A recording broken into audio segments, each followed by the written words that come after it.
Programa Diálogo com Edmo Bernardes. Apoio. Unimed. Cuidar de você. Esse é o plano.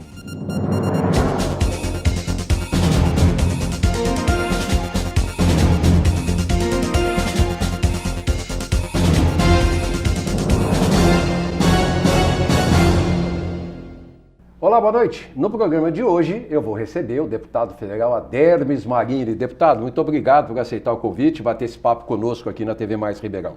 Obrigado, Edmo. Eu que agradeço o convite e estou à disposição para a gente poder debater os grandes temas nacionais. E você vai perguntar para mim por que eu convidei o deputado Adermis Marini. Eu vou dizer para você que, olha bem para a carinha dele, mostra a carinha dele, Bruno, fazendo favor. Esse deputado Adermis Marini é quem está substituindo o prefeito de Ribeirão Preto, Duarte Nogueira. Quando assumiu a prefeitura, deputado assumiu a cadeira lá em Brasília. Uma cadeirinha quente essa sua que o senhor assumiu, hein, deputado? Muito, muito. E uma coincidência, vamos dizer assim, coincidência, eu era vereador na cidade de Franca, fui fazer uma visita para o deputado federal Duarte Nogueira para fazer uma solicitação para a região.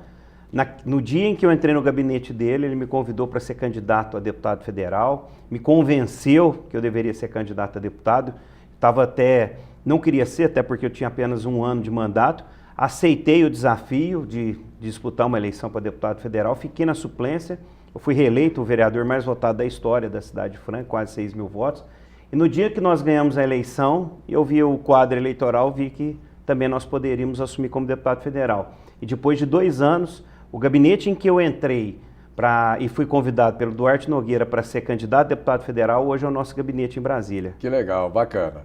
Mas, deputado, pegou um fornão, hein? Tá quente o forno, hein? Muito, muito. É o pior momento da história política do Brasil, com Operação Lava Jato, uma série de discussões, né, que está envolvendo reforma de previdência, reforma trabalhista, tributária, reforma política, que é, no meu ponto de vista, é a mais importante. Nós precisamos fazer uma reforma política nesse país, uma reforma que você possa dar mais legitimidade, fazer com que o mandato público seja mais próximo possível da população, coisa que a gente não vê em Brasília.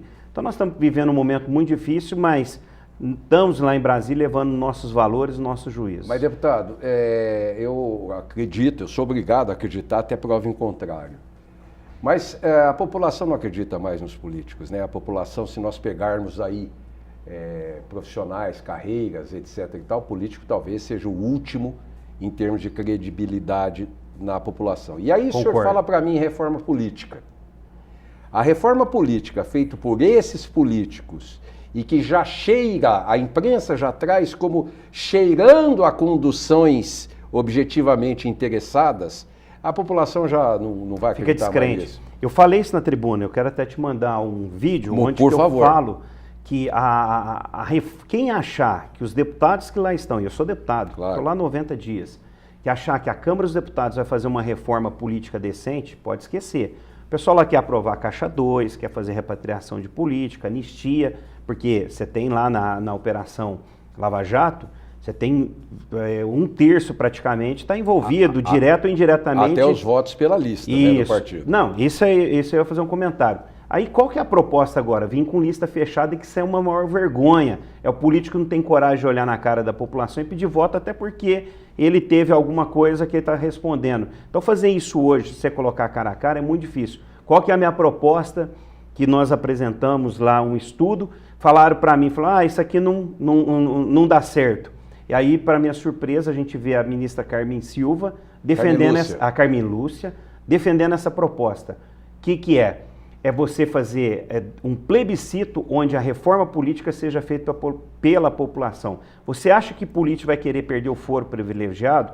Se hoje, aqui em Ribeirão Preto, na região, um ladrão de galinha vai lá roubar uma galinha, vai para a delegacia, imediatamente ele é preso, processado, o político rouba milhões e muitas vezes ele usa o foro privilegiado como uma forma dele se blindar. Então, o que teria que ser feito do meu ponto de vista? Um plebiscito. Nós vamos votar o ano que vem para presidente, deputados, senadores, faça um plebiscito onde a população, fim do foro privilegiado, favor, contra, voto distrital, misto, a região... Mas quem é que aprova o plebiscito? Sim ou não? A Câmara dos Deputados, mas nós vamos fazer essa proposta e nós acreditamos, tem uns 100 deputados bem intencionados que querem fazer isso, com o apoio da sociedade, pressionando os deputados para que isso seja colocado pela sociedade. Mas não era mais fácil a Câmara, então, já que o senhor faz parte dessa casa, começar por acabar com o foro privilegiado? Claro, eu sou favorável, mas você acha que a maioria lá é favorável? Então, para a gente ter uma reforma, para nós termos uma reforma política decente, que dê legitimidade, dê representatividade, que o eleitor se sinta realmente representado, quem tem que fazer essa reforma é a população. Vamos supor, sou favorável a um voto distrital. Nós vamos pegar aqui a região de Ribeirão Preto, com Franca, Araraquara, forma-se um grande distrito, você tem lá 4 vagas e você sabe quem são os deputados. A região tem 4 deputados, é o Adermes, Baleia, Nogueira, aí você sabe quem são os deputados, você pode cobrar, porque você anda nas cidades, aí o pessoal, como eu sou aqui da região, tenho andado muito, o pessoal tem essa identificação. O que acontece hoje? O deputado está aqui, ele está buscando voto lá em Votuporanga, lá em Guarujá, ele pode buscar o voto em qualquer lugar do estado de São Paulo. Ao mesmo tempo que ele é eleito no estado de São Paulo, nossa região acaba não tendo essa representatividade. Então nós precisávamos ter a proximidade do eleito e do eleitor, porque aí ele pode cobrar. Como que você está votando isso? Como que você está votando aquilo? Hoje são 70 deputados federais no estado de São Paulo. Então, ao mesmo tempo que você fala, você tem 70, você não tem nenhum. Então você tem que ter essa base local, que isso dá mais representatividade e faz com que o político dê a resposta para a sua população. Dos Estados Unidos, existe um tribunal específico para julgar político. Talvez essa não pudesse ser uma análise que venha a ser feita por vocês? Eu não aprofundei nesse estudo. Tá. Foi uma das conversas no dia que nós estávamos conversando sobre a reforma política. Isso pode ser uma das alternativas, e eu não domino ainda para saber, mas me falaram que realmente lá tem, como tem um sistema na Alemanha que é muito mais rápido, é diferente. Porque hoje cai lá no Supremo, o Supremo julga tudo, julga desde de questões... É a última instância do país, você tem um número grande de processo e os políticos ficam retardando o processo de julgamento. Aí cai na prescrição, acabou, eu estou livre do processo. E aí não adianta, é uma vergonha isso. E aí não adianta dizer que não vale a pena ficar na mão do Supremo, porque vale a pena. Eu vou chamar nosso primeiro intervalo, daqui a pouquinho nós estamos de volta. Até já.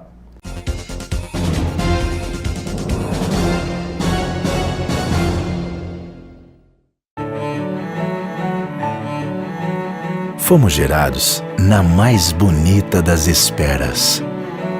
E ao nascer, ganhamos de presente a vida. Para desfrutá-la, é preciso apenas uma coisa: saúde. E colocarmos em prática a nossa vocação, que é cuidar. Hospital Unimed Ribeirão, um marco na saúde de todos nós. Voltamos a apresentar Diálogo com Edmo Bernardes. Apoio Unimed.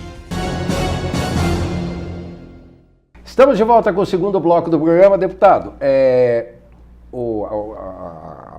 A coerência mostra que esse ano é chave para o Brasil. A coerência. Ou seja, o ano que vem não faz nada por conta das eleições federais. Então, esse ano, se tiver que fazer reforma de Previdência, que nós vamos falar individualmente, se tiver que a terceirização, que foi aprovada, se tiver que fazer reforma trabalhista, se tiver que fazer reforma do judiciário, é esse ano. Tem tempo, tem gente para isso, tem maioria, tem gente que quer isso. Tem que ser discutido. Vamos supor, a reforma política, nós já falamos no primeiro bloco a respeito disso. Reforma tributária, simplificação, tem andado... eu acredito que vai ser a menos problemática para tributária? Passar. Tributária também tá. Só que ela vem com um formato que o governo não quer mexer. Ele está simplificando no primeiro momento, você vai acabar com a burocracia. A diminuição de impostos, ela vem gradativamente. Mas quando o senhor fala em reforma tributária, o senhor não está falando só da fórmula PIS/COFINS, não, né? O senhor está falando de mais coisas. Mais coisas. Inclusive, você está criando, pela proposta do relator, eu estava estudando na semana passada, o relator é o deputado Luiz Carlos Rauli, do Paraná, ele está apresentando o IVA, que vai acabar com ICMS, ISS, PIS. É o famoso Imposto de Valor Agregado. Isso, aí ele está simplificando 9 em 1. Então você simplifica, você cria uma alíquota para todos os estados, acaba com essa questão de você ter uma empresa, estou vendendo lá para Sergipe, lá é um tipo de alíquota, estou vendendo para Manaus, que é outro tipo. Então você tem toda uma burocracia dentro da sua empresa que você precisa enxugar, porque você precisa estar focado no seu negócio. Então você tem a reforma tributária, você tem a reforma trabalhista, que a gente está vendo já a movimentação, como ocorreu lá na votação das terceirizadas, né? Então, e precisa, o Brasil ou moderniza as leis do trabalho, das 10 maiores potências mundiais, o Brasil é onde você tem tanta regulamentações trabalhistas, e isso está desmotivando o empreendedor. Estou te achando muito otimista. Só para você ter uma ideia, a nossa CLT, que é importante para você ter os direitos dos trabalhadores, ela é da década de 30, 40. O Brasil naquela época era um Brasil que estava saindo um Brasil agrícola, entrando no Brasil industrial, nós passamos industrial, entramos no Brasil de serviço e agora nós estamos caminhando para a tecnologia. Estou te achando muito otimista. E a lei é a mesma, então nós temos que ter coragem para fazer as mudanças que o Brasil precisa. Estou te achando você muito otimista. Eu estou lá com essa motivação, votei a favor da terceirização, assumo, muitos deputados votaram e saíram correndo. Ela é bom e ela é necessária para o país, a terceirização ela existe. Você pegar esse estúdio de televisão, a empresa, se você for ver todo o trabalho aqui é terceirizado. E a terceirização vai fazer com que haja melhor competitividade para esse país. Então é necessário que tenhamos coragem de fazer as mudanças necessárias nesse país. Ou senão, nós vamos virar uma Venezuela. Essa é a realidade. Deixa eu te provocar. Pode? Então vamos falar dos sindicatos. Sim. E aí? Fim do imposto obrigatório. Amanhã eu estou apanhando dos sindicatos, não tem medo. Eu sou um dos subscritores dessa proposta. Por quê? O sindicato é importante? Muito importante. Mas você não pode ter essa vinculação obrigatória. Eu quero me filiar ao sindicato, porque eu acredito que o sindicato vai fazer a defesa. Agora, ser um sistema obrigatório como está aí, tem que acabar. Mas aí... Agora, o sindicato, muitas vezes, não é o sindicato que gera emprego para o país, não é o político que gera emprego para o país. Quem gera emprego e renda para o país é o empreendedor, é a pessoa de coragem que vai lá, monta um negócio. Claro, é capitalismo, ele quer ganhar o dinheiro dele, mas ele starta, ele dá início a toda uma cadeia produtiva que é a pessoa que está trabalhando. Você pega aqui, você tem o câmera, você tem o produtor, tem o repórter, é uma cadeia que vai gerando negócios. Essas pessoas têm famílias e você começa a gerar economia. Como é uma cadeia também de medidas que devem ser tomadas para que essa ideia com relação à contribuição sindical seja facultativa. Não adianta se não tiver uma reforma, como o senhor estava dizendo, tributária, e eu não acho que sai, por isso que eu estou dizendo que o senhor é otimista, porque enquanto esse país não pensar na união, né, república federativa, né? Enquanto não se pensar na federação, não vai se resolver os problemas brasileiros. Por isso eu não acho que essa reforma saia assim, de uma maneira eficiente, como o senhor está falando, seja pelo IVA, seja qualquer que seja outra medida ou nome, eu não acho que sai imediatamente, porque governadores brigando, os deputados brigando com seus governadores, deputados brigando pelos seus estados, você conseguir essa união, já tentaram 50 vezes, enquanto tiver interesse individual, não resolve isso. Esse é um dos grandes problemas que a gente vê lá na Câmara dos Deputados, porque governadores não querem perder, um estado vai perder, e a gente tem que pensar no Brasil como um todo. Se eu ficar pensando só na nossa região, eu tenho que pensar no Brasil como um todo. É necessário que nós façamos essa reforma tributária, depois a gente vai diminuir, nós precisamos diminuir o tamanho do estado. Não suporta mais hoje uma carga tributária de 35%, chegou a 37% do PIB, ela caiu para 36,22% agora. Por quê? Por causa da crise econômica, aí começa a ter uma arrecadação menor. Não é impossível. E você paga uma carga tributária desse tamanho, e o que o governo te oferece? Nem saúde. Eu te garanto que você deve ter um plano de saúde particular. Claro. Escola, a maioria paga escola particular para os filhos. E o mínimo que seria a segurança, você põe cerca eletrônica, monitoramento eletrônico e paga o guarda para olhar na sua casa. É feudo. Isso. É feudo. Então, a realidade é que nós pagamos uma carga tributária gigantesca para um governo que é um elefante branco que não consegue gerar benefício nenhum para a população. Então, nós precisamos pensar que tipo de Estado nós queremos. Eu penso no Estado mínimo, um Estado que você corrija as distorções, mas que quem vai gerar bem-estar, quem vai gerar oportunidade não é o Estado. Os sindicatos tiveram um papel importantíssimo nas décadas de 70 e 80, quando nós convivíamos com a inflação impossível e houve essa luta incessante por parte dos sindicatos para a melhoria dos salários e retorno da população brasileira. Agora, mais recentemente, nessa crise brasileira, os sindicatos que brigaram por altos salários, por altos reajustes, ajudaram a provocar o afundamento econômico que o Brasil fez, porque o Brasil não tem indústria, não tem comércio para um poder aquisitivo enorme e isso gera inflação. Então, esse papel do sindicato, essa filosofia do sindicato, porque sindicato não é no dia 1º de maio oferecer carro lá no viaduto do Chá em São Paulo, você entendeu? Central CUT, CGT, Força Sindical. O papel do sindicato deveria ser outro. Fazer festa, levar trio elétrico, talvez um não reajuste salarial, por exemplo, o ano passado, poderia ter sido mantido vários empregos, vários postos de trabalho que não foram mantidos. Você falou o que eu ia falar, né? E aí se a gente não mudar essa relação, os próprios sindicatos entenderem que a gente precisa gerar competitividade na mão de obra, porque não todo mundo é igual. Não é por isso nós precisamos flexibilizar essas leis trabalhistas. A Cidade de Franca, vou citar um caso. Pegue o caso que aconteceu com a Carmen Steffens. O proprietário não queria dispensar todo mundo. Ele fez uma proposta em que foi aceita pelos trabalhadores para manter o emprego deles, mas o sindicato não autorizou. Que você diminuiria o número de horas, trabalharia, ele montou uma planta de produção diferente. Não, isso aqui vai contra as regras da CLT. Então, nós temos que fazer com que a relação empregado-empregador tenha a menor interferência possível do Estado. E se o cidadão que está negociando, ele quiser interferência no sindicato, que ele pague o sindicato de forma voluntária, o sindicato vai dar uma resposta para ele. Mas se o sindicato interferir, como interferiu no caso da Carmen Steffens, acaba provocando um desastre. Provocou demissões. Exatamente.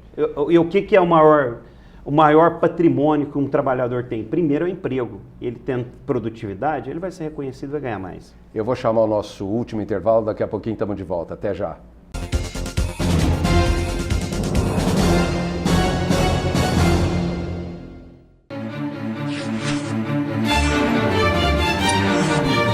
O que você vê e sente, reproduzimos com fidelidade no papel. Em revistas, livros, catálogos, tabloides, agendas, calendários, embalagens e impressos customizados. A criatividade não tem limites. O nosso desempenho também. Você imagina, a gente imprime. São Francisco Gráfica e Editora. Ligue 2101-4151. O maior e o mais completo parque gráfico do interior. Este é o Araújo, leitor dos classificados. Viu a oportunidade perfeita e já trocou de carro. Laura, sempre antenada ao mercado financeiro. No caderno de economia, viu a melhor oportunidade para investir. Walter, garoto antenado, viu a dica certa no caderno C para curtir o final de semana. Faça como eles. Assine o jornal A Cidade, a partir de R$ 23,90 mensais. Consulte também as ofertas com revistas Abril. 0800 775 7575. Leia, assine, anuncie. Voltamos a apresentar Diálogo com Edmo Bernardes. Estamos de volta com o terceiro bloco do programa. Deputado, falamos aí da situação trabalhista, falamos aí da situação sindical. Nós estamos tendo uma Petrobras mais eficiente. Nós tivemos aí um primeiro trimestre, o último trimestre de 2016 já foi sensacional na Petrobras. Esse primeiro trimestre, vamos aguardar o resultado, né, do primeiro trimestre. Está voltando até a pujança dela, inclusive, né, vamos dizer, desestatizando a parte que não tem que ser estatizada dela. Nós estamos partindo para privatizações, vários aeroportos já foram privatizados, estamos aí com um pacote generoso para estradas. O que o senhor está vendo que ainda está muito travado, que não quer dizer, pelo menos começou, várias coisas. O que ainda está muito travado? Eu acho que o Brasil, você precisa, é o que eu estou falando, eu imagino um estado mínimo, um estado menor, e as PPPs, precisa aumentar a PPP, a participação público-privada. É o caso que acontece com as estradas, né? Então o governo cria as condições, mas quem vai explorar é o setor público. Então nós precisamos pensar o que está segurando? Um Congresso Nacional com uma ideia de que, igual aconteceu no caso da terceirização, porque nós temos que defender o trabalhador, porque o trabalhador, o que é isso? Né? O trabalhador, o empreendedor, todo mundo, a tutela do Estado, porque não são os congressistas, que nem eu disse, não são os políticos, é a própria sociedade, e o mercado é da mesma forma. Por que o governo vai ficar tendo tanta empresa, ficar controlando aeroportos, ficar controlando... quando o melhor serviço prestado é pela iniciativa privada. Você pega os grandes hospitais, eles não são públicos, eles são OS, né, organizações sociais, são entidades que faz uma cooperação com o Estado. Esse modelo eficiente que dá certo em alguns hospitais, em alguns modelos aí para a Paz, um exemplo, é uma OS, ela faz um atendimento. Isso nós temos que ampliar, aí com as empresas privadas, que não é OS, é as PPPs, que é a participação pública-privada. Então o que segura é um congresso ainda com uma ideia de que nós temos que proteger a população, e político não protege a população, ele pensa no voto, essa é a realidade. Não adianta ficar com demagogia, eu estou lá como deputado faz 90 dias apenas, mas nós precisamos ter o quê? A coragem de fazer as mudanças, é isso, acho que isso está segurando. A partir do momento em que mudou a forma de administrar a Petrobras, o que acontece? Começa a dar resultado. Nós tínhamos um sistema que o governo Dilma e Lula acabou com o país, acabou. Eles colocaram tanta gente na Petrobras, esses vírus desvios. E se a população não tomar cuidado, volta, hein? É verdade, essa é uma realidade. E vem de forma democrática, porque eles podem ganhar a eleição, né? Faz parte, quem vai escolher é a população.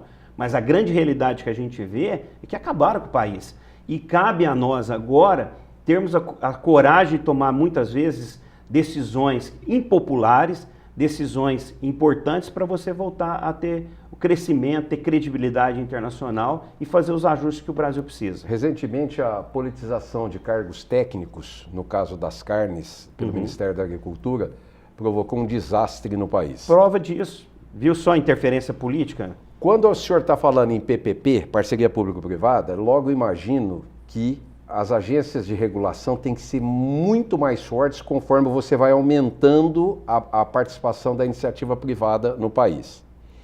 E o que nós vemos hoje é uma ocupação das agências reguladoras. Ocupação política. Ninguém fala disso. Precisa falar. Então. Olha o que é a situação da carne, o que está ocorrendo. O Brasil hoje vai pagar um preço altíssimo. Nosso agronegócio estava indo bem, exportando bem, começou numa economia em crise, você pegava os setores lá em dificuldade, você pega o agronegócio bem. Agora ocorreu esse fato, o que acontece? Vários países no mundo já começam a fechar, começam a fazer uma análise melhor do produto brasileiro, que é de boa qualidade. Sim. Nosso produto é de boa qualidade. Mas por quê? As agências, interferência, deputado ligando, vocês estão fiscalizando determinado local, não pode, não deve fazer isso. É interferência política. Por isso que eu falo, o Estado tem que ser o mínimo possível. E as agências, né, as agências reguladoras, ser o mínimo possível. Não deve existir a interferência política, porque ela vai regular funções importantes para o desenvolvimento do país. Quando eu vejo quanto tempo falta, deixa eu ver, 2 minutos, rapidamente. Mas quando eu vejo a Anatel não fiscalizando o setor de telecomunicações, a telefonia celular no país é o caos. Se existe um caos, é essa telefonia celular no país. A ANAC, o caos na aviação civil. Quando você vê a ANEEL, que me aprova o que a Dilma fez, naquela compensação... Estão pagando agora. Muito! Estão pagando. Quer dizer, na realidade, o ano passado, né, que Isso. tivemos 52% de reajuste. Isso. Quer dizer, eu não fico animado, deputado. Temos que animar, nós temos que ter coragem. O ano que vem vai ter eleição. É hora da população mudar, fazer as mudanças necessárias, vão escolher de forma democrática. E acredito que para presidente da República, governador, senador, deputados federais, deputados estaduais, vão ter pessoas que vão se candidatar, né, que vai estar sintonizado com esse novo momento que o país precisa e precisa ter coragem de fazer as mudanças que o Brasil precisa. E eu vejo otimista, senão eu não estaria em Brasília, senão eu não estaria... eu não preciso da vida pública, estou na vida pública porque eu gosto, eu me sinto como uma missão. Eu fui eleito vereador, assumir como deputado federal e eu sei a responsabilidade que eu tenho de fazer aquilo que meus valores, quem me conhece, quem acompanha meu trabalho, mais o pessoal da região de Franca e Ribeirão Preto agora, porque toda semana nós estamos aqui, estamos conversando, porque acabou surgindo uma lacuna aí devido à prefeitura do Duarte Nogueira, mas nós estamos aqui atendendo, então as pessoas estão conhecendo a gente para poder cobrar. Tomo decisões, não me escondo, votei a favor da terceirização, votaria de novo e lá no futuro, daqui 2 anos, vai provar que está havendo uma manipulação de informações. Por quê? Porque querem controlar a relação funcionário, empregador e empregado. Quem vai fazer isso é o próprio mercado, a própria população, não é político e nem sindicato. Agradeço o deputado Aderlis Marini pela disponibilidade de bater esse papo conosco. Fico animado, descrente, porém animado, com essa sua participação. Semana que vem a gente está de volta com mais um diálogo aqui na TV Mais Ribeirão. Até lá! Programa Diálogo com Edmo Bernardes. Apoio. Unimed. Cuidar de você. Esse é o plano.